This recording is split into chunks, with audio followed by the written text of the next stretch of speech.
the Capital Investment Project Committee meeting on October 26th, and I'd like to call the meeting to order. The first item on the agenda is the approval of minutes from September 28th, 2017. May I have a motion? So moved. Second. Any discussion? No, ma'am. All in favor? Aye. Aye. Passes. Item number 2, consideration of a professional service agreement, a City of Franklin contract number 2017-0206 with Extra Light Manufacturing Limited Partnerships for the advanced metering program in an amount not to exceed $59,200. Mark.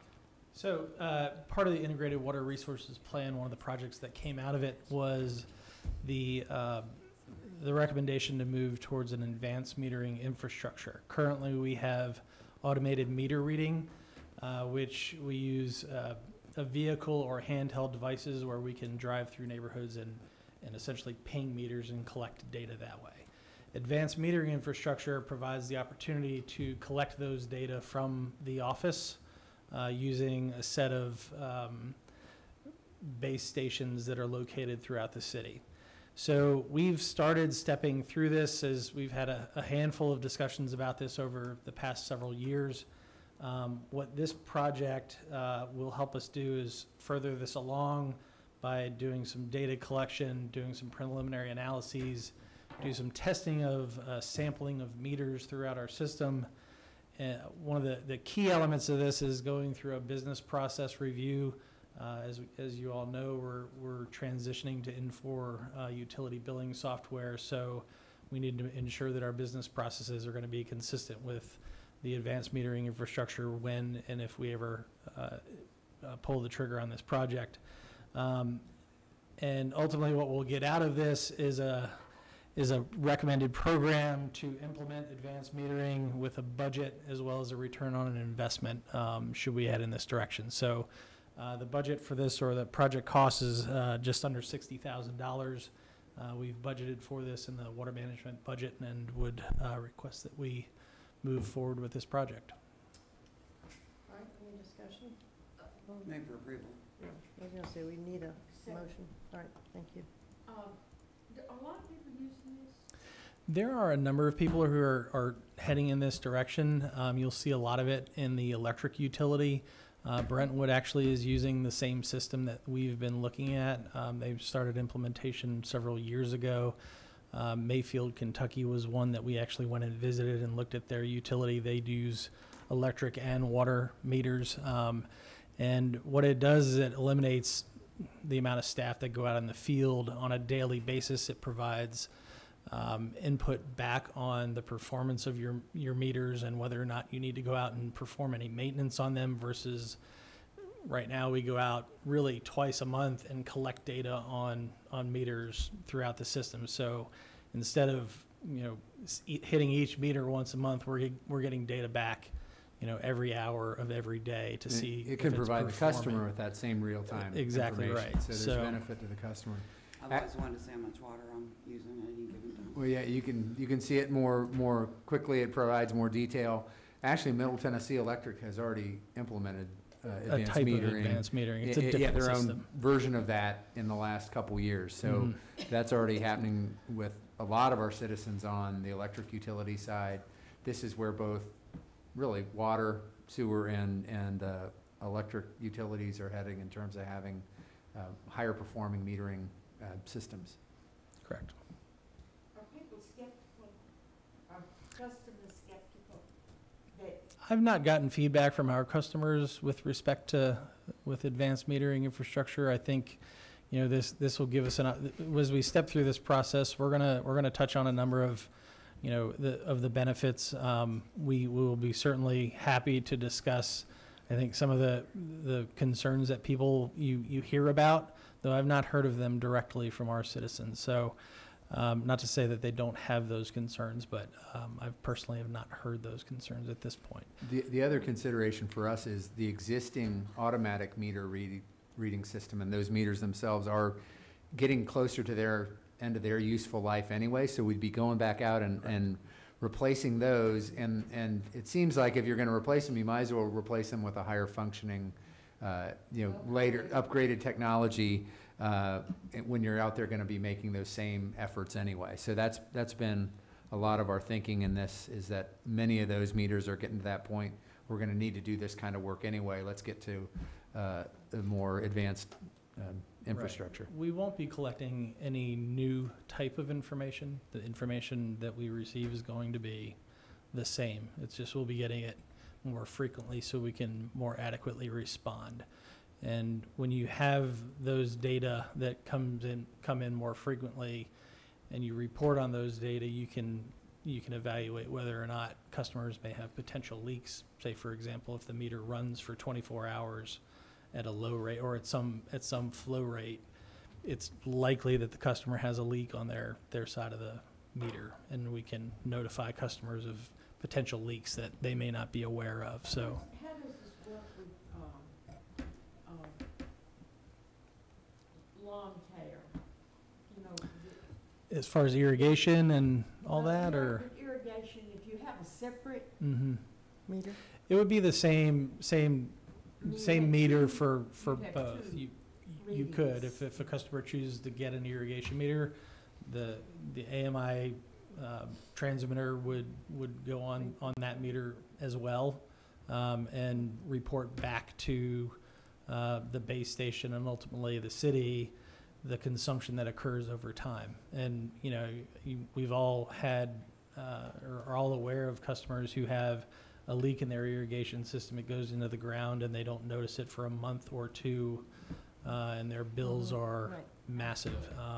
So this will give us the opportunity to reach out to customers proactively instead of waiting a month or 2 months and identifying these issues. So One of the things, Margaret brought that up, are there any concerns? Mhm. And people, talk about smart meters. right. And so there are places that people, municipalities and governments, especially, you've got California, you've got lots of water problems there. So you talk about, are people suspicious of it out there? Yeah, absolutely, because you have the potential, and people are going to bring this up. I know the questions are coming, Mhm. that people are going to bring it up, because when Middle Tennessee Electric came and put the smart meters, quote unquote, on the houses, how is that intrusive to the people's privacy as far as, now, how much more information do you want? How much information do you get from us? And is there a point down the road, 10, 15 years from now, that goes, just like in California, when you've got water issues, that if you're using too much water, we'll cut it off, or we can cut it down, or we can control your ability to get water, or we have control, whatever the issue is, the word is control. So that's where the Mhm. concerns come with these smart meters. What kind of control does government have over the people? And you just said that you're not collecting any additional information. You're Correct. collecting the So- same information as if you went out to the house. Do you have the ability to collect additional information? You can add other appurtenances to the meter, but what I will tell you right now, that the policy to restrict water usage comes from this body, so the board, excuse me. So if we were to go out and restrict water usage, we would come to Like the in a board. drought? Correct. We would come to the board and present that to you, and you would tell us yes or no.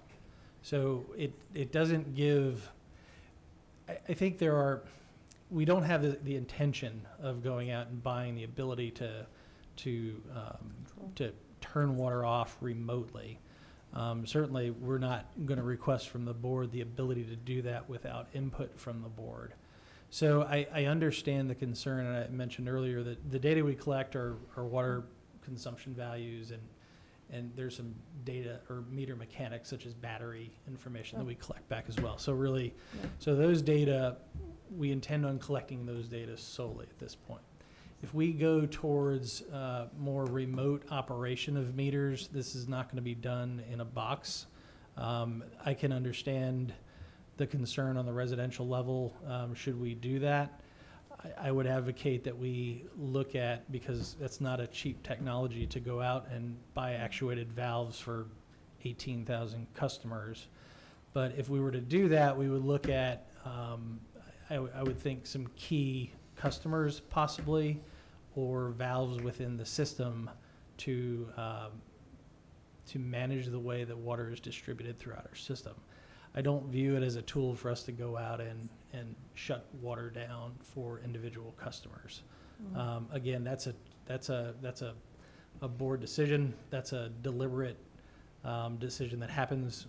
The 2 times that I was part of water restrictions were in 2007 during those record drought, or near record drought if it wasn't, as well as the flood of 2010. And in both instances, we came to the board and requested restrictions. So I don't foresee that changing, and you all certainly have the, if you guys manage or approve or disapprove the methodology in which that's done. So this does not give us some other ability beyond what you all weigh in on to cut people off at any given time. So It's I hope still- that helps. Yeah, and I still think, though, that it does give, government the authority and the ability to do it, but we're also the ones that are running it and providing it, but at the same time, we have to realize that we have to step up to technology and use the technology to the best of our ability, because actually that's ending up using taxpayer dollars more wisely, so that we don't spend on sending people out in the field when they don't need to go. So Right. we understand that. I think most people would understand that.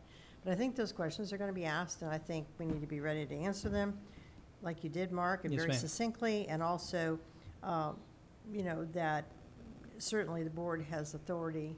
And I think that would only happen if there's, circumstances that we normally wouldn't have, like the flood or the Correct. severe drought or something.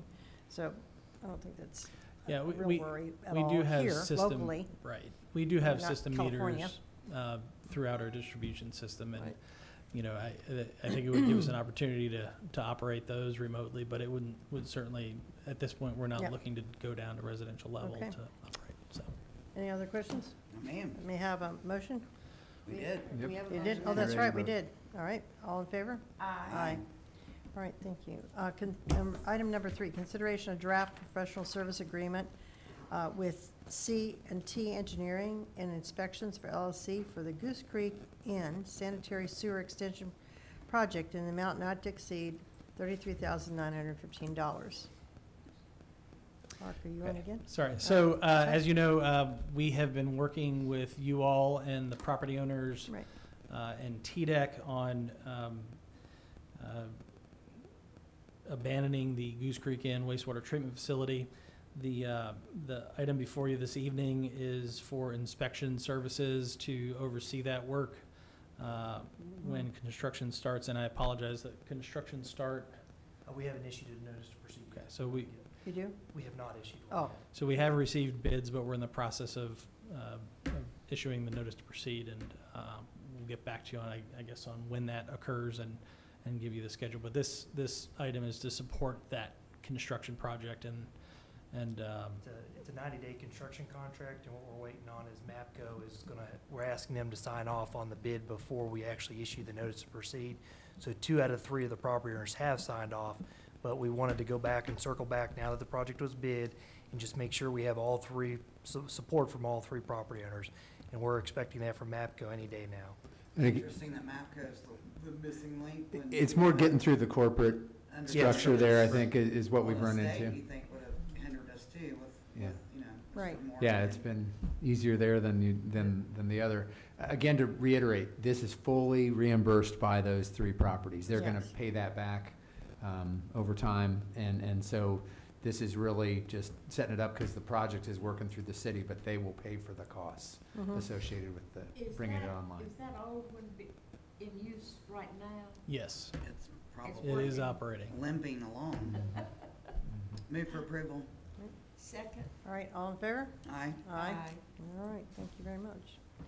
Item number 4, consideration of a draft amendment number 2 to the professional services agreement with the City of Franklin with Heathcote and Davis for the Holiday Court Pump Station Replacement Project in the amount not to exceed $11,909. So the Holiday Inn, the Holiday Court Pump Station project. Holiday Inn. There you go. Very The different. state at Holiday Inn. Apologize. Blending the last two together. Sorry. So the Holiday Court Pump Station project, the design had been approved by the board several months ago. As we worked through the project, we were looking at some constructability issues, one of which is tying into the gravity system in North Royal Oaks. What we've requested the engineer to do is modify that design so we don't have to cut into North Royal Oaks. It's a relatively new road. We don't want to disrupt the traffic out there and find an alternative way to tie it in. So we think that we can do that. In addition to that, on this proposed amendment, there are some easement acquisitions that we are requesting them to work with us on as well. So we request that we approve this and continue moving this project forward. All right. Do you have a motion? Why not? Smith's like Yeah. Vote on that. Can I vote? This is Just- Heathcote and Davis, so Coat and Davis. I think it's, I know, well, yes. Yes, Coat Davis? Oh, Well, I will move for approval, I and think you whoever can- would like to can second it. I think, why Well, don't you second it and then we'll talk about it. We can certainly bring this back to the work You're- session. you're- if this you is want. You're not really approving moving. it, We're only you're moving it to onto the board. Okay. That's the Yeah. nature of your vote, Yeah. so I think in that way. Mhm. Okay, yeah, you're just moving it to the board. Okay, what does this have to do? Is that up there by that water tower at all? It's Or a is little it off? further south. Because I from know the where water Holiday Court tower. is, but we're not doing any work up there, are we? No, ma'am, not with this project, no, There's nothing involved in that, okay, correct. so make sure. This really is Not that one. directly behind the hotel off of 96 East. Mhm, The force main goes from east to west into Mhm. North Royal Oaks, behind those commercial industrial properties along Holiday Court there. Okay, all right. Yeah, all in favor? Aye. Aye. All right. Number 5, the capital project status report. All right, I'll just highlight a few projects. If you have questions, feel free to ask. Yep. Mac Hatcher Parkway, we have a constructability review coming up next week, and we're continuing to finalize plans and clean up some right-of-way acquisition issues with the goal to make the February letting. So we're continuing to work very hard and dedicate our staff time to getting that project to that February letting timeframe. Hunter's Bend Safe Routes to School, we're planning to bring forward the change order to build the walls with the stone veneer. That'll be on the next work session, is our goal to present that. I'm gonna highlight Franklin Road Streetscape. We've got we had hoped to have the appraisal services on board, but we've run into some utility issues coordinating utilities. So our goal is to bring forward an acquisition agent to help us with the acquisition. There's about 45 tracks that we're gonna need to deal with, and to really expedite that project, we're going to sub out the acquisition just due to the sheer number of right-of-way and easements that we have outstanding that we need to get. Could you but we- stop right there just a minute? What is this? wait a minute, just a second. D? PSA. Professional services agreement. I wish sometimes you'd spell this out, because sometimes I spend a lot of time trying to figure out We, what are all those. It's not a public service announcement. Yeah, sorry. Which is another It's a form of contract, PSA. basically. so we'll get a contract on board, or Okay, contractor that's on good. board to help us with and the goal really, again, They're gonna have is as soon commercial. as we get the utilities worked out and the easement document finalized, we can expedite the acquisition of property, is what we're gonna try to do with that project to really get it delivered. Columbia Avenue, we spent a lot of time and effort making the decisions on how the roadway's gonna function. The next step is we're gonna bring back some typical sections and look at sidewalk options and multi-use trail options to make sure we have your direction on how you wanna proceed with that. We also wanna have a high-level discussion as it relates to utilities and how we handle some of the utilities along that corridor. And so, right now, we're meeting with the utility agencies. We met with Middle Tennessee Electric, we met with Atmos Gas today.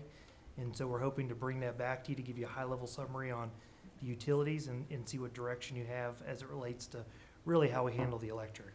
Well, and I wanna have a high intense look at the conflict points, cause I don't think in every instance it makes sense to have right in, right out. Don't beat me, you can't throw anything at me, but, there's a lot of people that that's gonna affect in a really negative way, and in some ways it will be the betterment for everyone involved, but not in every instance, so just want to give you a heads up that's coming. Yeah, we can talk internally. The goal, at least my goal has always been that once we get to the design stage, we have a lot of the utilities worked out. We understand what the board's desires are as it relates to sidewalk trails and the way the roadway functions, so we can hit the ground running to really get the project done, so. I get we'll that, need I to- just know that there's a lot of parties that want to make sure, now that we've decided which route to take versus roundabouts and 5-lane, that design that we saw doesn't necessarily mean it's in concrete, because there's still a lot of upheaval about how that will affect the businesses that are in that corridor.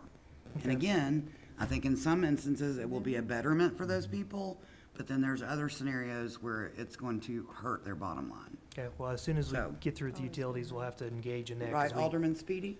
We need to get a decision soon so that we can Never get into the design. Once we get into the design, we can't, our desire would be to not make changes repetitively because it just, I know, It's that's expensive why I wanted to and it give you a takes heads time. up, it was Well, coming. and I think this works together, because having some discussion around the sidewalks and the utilities helps us know, get some direction there, and then we blend that with the, really the access management components of this.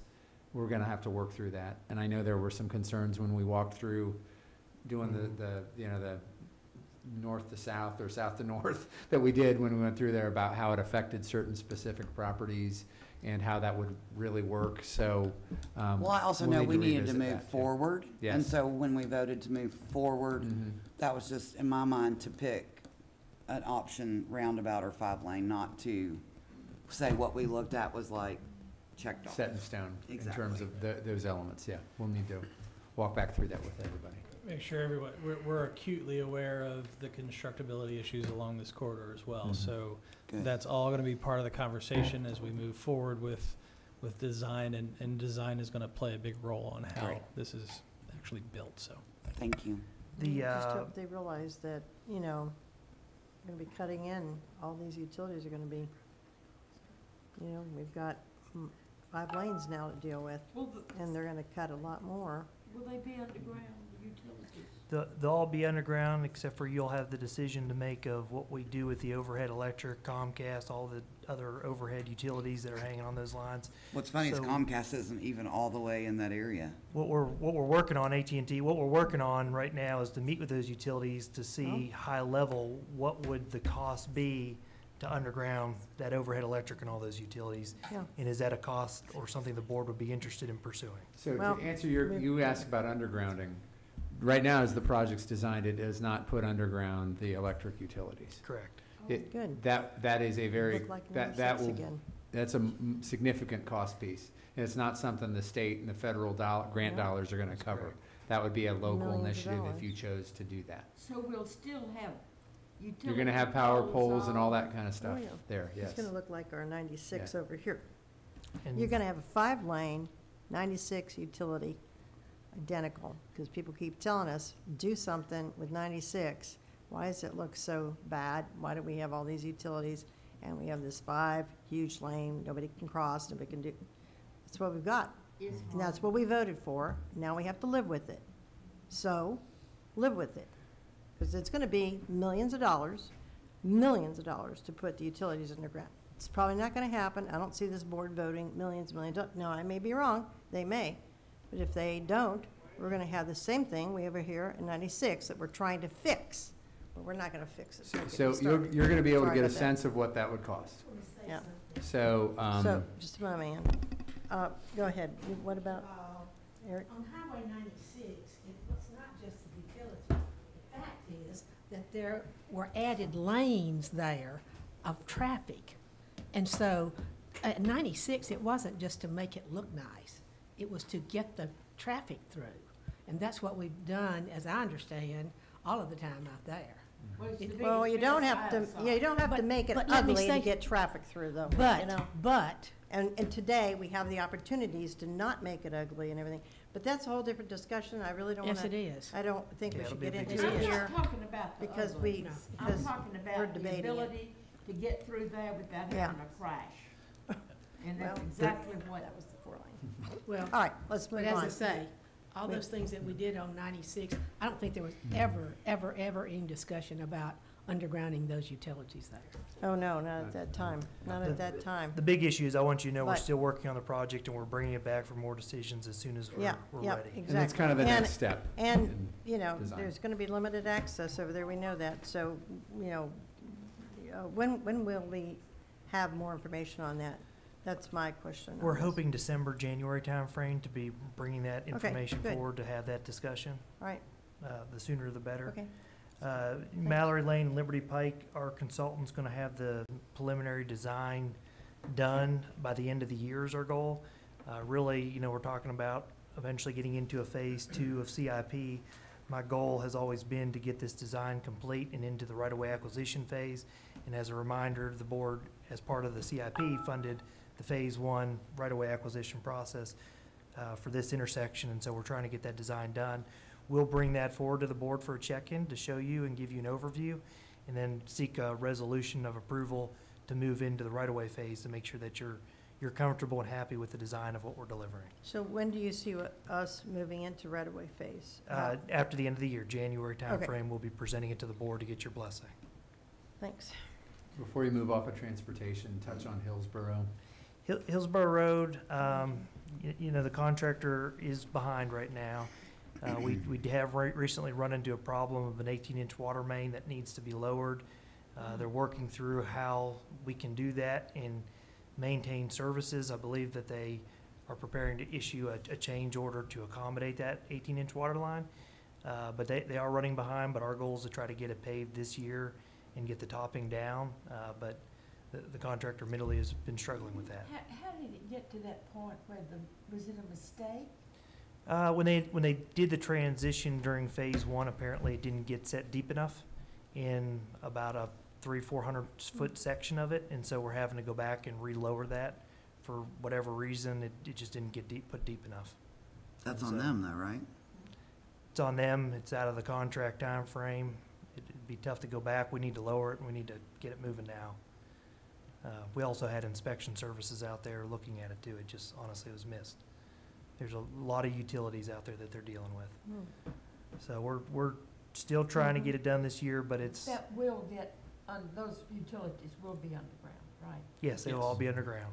They'll be all Those underground. poles that are leaning will all be gone. They'll all be gone. And that's what we're trying to push the contractor to do now. Some of the poles are still in the way, and we're trying to figure out, we're trying to tell them just, you know, run the curb, leave the poles in the middle of the curb line, just so we can get the binder down and topping down, because we want to clean it up for the winter time. We don't want this project lasting until Yeah. early spring. Yeah. So we're pushing hard to get that done. Moving on to stormwater Oh, projects. question. The East School Springs, McHugh and East School Springs Boulevard intersection improvements, I'm not understanding these dates. It says key dates start, design start February 14th. We've already started that. Design completion, shouldn't it be December 2017? Well, the right-of-way acquisition start date says December 2017. And in this case, you don't actually complete the design until the right-of-way is acquired. And so, Oh, you know, our goal again I is see what you to mean. come forward to give an Alright. overview of the project, and they're finalizing that design now. Is to bring forward in December, January timeframe, a concept to keep the board engaged so that you know exactly what we're doing out there, right. and bring forward a resolution that we can go finalize and acquire that Okay. right away. Got it. I understand that. But again, that's fully funded. It's all city funding, so it's a high priority for us to just Yeah. get that project under construction. Now, will that only be the one side or both? We're gonna do the design for both, and what Alderman Berger's talking about is the bypass lanes Yeah. on the northeast and southwest corner. We're gonna do Right. the design for both. Our proposal as of now, we're gonna go back and look at the traffic numbers, was just to build the northeast because that's what's warranted. But if there's a desire from the board, we could obviously do both. And that's what we wanna come back and show you those Mhm. numbers. And I would like to know, when you come back with those numbers, that is it advantageous to us to build both of them at the same time, since the equipment's gonna be there and Mhm. will be out there, rather than shutting it down and waiting a year or two? Prices go up, and then it gets more expensive, and then you bring everything back and you disrupt the whole area again. So to me, I would think logically that it would be better to do both sections at the same time, although we'd have to fund it. I understand that. So I want the board to really consider our options there to see if the board wants to do all of it one time and then not have to, you know, it is going to be more expensive to do the second section again later, second time around. And what we would propose is at least getting the right-of-way reserved for both at a Yeah, minimum. we have to do We- that. So we'll have We the have- design we and the have- right of way, and we then have the to- board yeah, can we make have to have that call. Yeah. But again, we're Okay. trying to bring these important decisions for January to get resolutions to move into that acquisition phase so we can get these bid out. All right, and where are we with McCune for, I had a question the other day, and I said, I don't know. They're performing very well. They're ahead of schedule. Getting the majority of the NEPAs has been submitted to TDOT for approval, and they're signing off on it. Right now, we're waiting on the many different agencies that have to sign off on that NEPA are going through that review and signing off on it. And so Yes, I told him. that's what we're waiting on now, is for those agencies to all sign off. Do you think we're gonna have it by January? That's the goal. As of now, that's what our consultant Uh-uh. believes is feasible, so, and they're Do you definitely wanna ahead of say schedule. Anything about Franklin Road? You good? Well, We Number talked about E? it. Or we took, He we did. touched on it. Yeah, he did. You did, okay, we're good. All right. All right, I'm good. Okay, moving on to some of the stormwater projects, I'm just gonna highlight one, the Harpeth River Bank Stabilization Project. This is where, at the water reclamation facility, we are stabilizing the bank due to a force main that's kind of in jeopardy, or close to the bank, and other infrastructure, and there's been severe erosion along that bank. They have done the excavation, they've got all the tow protection in, and they continue to make good progress. Again, our goal with that project has always been to get it 100% complete before we even bid out, or before the wastewater treatment plant begins, or the water reclamation facility project begins. I will highlight one more, Watson Branch Culvert Rehabilitation. This is in the Maplewood subdivision. There's a 72-inch pipe. We're gonna be meeting with residents next week. It's an old corrugated metal pipe that is failing. It's extremely close to houses. It's not in jeopardy of failing tomorrow, but it's something that we're monitoring and watching. And so we're meeting with residents in the next week or two to try to acquire those easements necessary. And what we're doing is we're just gonna slip line the existing pipe and grout around the pipe, and then it'll be stabilized. And so that project is moving forward. does that go mostly in the street or in yards? It's both. It goes from the pond to basically Mac Hatcher almost, and we're actually gonna access most of the project through their common open space, and we've gotten approval from TDOT to access the other end of the pipe through Mac Hatcher. Okay. So we're hoping the disruption to the residents is very minimal, but there are still 4 property owners that will need to obtain easements from, and so that's what we're gonna be Need to meeting. move. Yeah, we're gonna meet with next week, to try to go over that with them and get that project moving forward. Water and sewer, I'm gonna highlight only one project, which is the Hempec Lane Sanitary Sewer Project. We're gonna try to have a public meeting sometime November, December timeframe with those residents. There has been some criticism of us not having a public meeting yet. I'll say that, you know, we didn't wanna have a public meeting until we had an alignment set. The alignment's set now, and we're getting the acquisition services on board, to again expedite that to meet the school's expectations and deadline of trying to get a school open off of Hempec Lane. And so we're gonna have that public meeting to really introduce it to the residents and show them that alignment. And we're scheduling that for end of November, December, and we will put that out to Eric so we can get it out to the board to attend that meeting. But we're making good progress on it. When do you think that'll be, that meeting? It'll be sometime November, December timeframe. We gotta look at dates Okay. and getting an advertisement out. And what we've been waiting on is to get our acquisition services in line. And those are pretty much lined up at this point. Because what we want to do is introduce them to the acquisition agents, so they're meeting them here in a public meeting, and not the first time they just show up at their door or Yeah. calling them randomly. Just on water and sewer, a couple things I would add. Water reclamation project is out to bid right now. Yeah, so that's a biggie. We did secure the $100 million loan from the State Revolving Loan Fund at 1.47% interest rate, which is tremendously positive for us. Literally saves our ratepayers over $30 million over the life of that loan. But we expect to bring that for bid award probably in January timeframe, I think Yes. is our best estimate now. It's obviously a very complicated project, so there's a lot for the bidders to look at, and there's a lot for us to look at in evaluating the bids once they come in. But so that's a big one. On the water treatment side, the water treatment plant upgrade project, expect to complete that in the first quarter of 2018 and bring that online. So that's getting close and keeps moving along well there as well. So that's those are two big projects to touch on. Just have a question on the Ralston Creek. When do we think we'll have a neighborhood meeting with that? We had talked about being done with the design in, I believe it was the December timeframe. We had a meeting recently about that, and then as soon as that design's done and approved by staff and the modeling 100% complete, we're gonna schedule that as soon as we So could. probably sometime in January? So probably sometime Maybe in later, January. later January? Yeah, it'd be mid to late January is my Okay, so guess just at want to this have some point. time for it. And then the Jordan Branch, we're going to get started, it says February. Yes, Okay. and they are working actively to Wait a complete that minute, did it say design. that? Construction start, no, no, no. I know our goal's to be under construction in the It springtime, actually, or, February, it should be February 2018. Construction start, yeah, it should be 2018. yeah. I'm like getting crazy with these numbers. I'm like, wait a minute, what year is it? Okay. That's a wrong number. Yeah, it's 2018, and then ending in August 2018. Okay, that makes sense.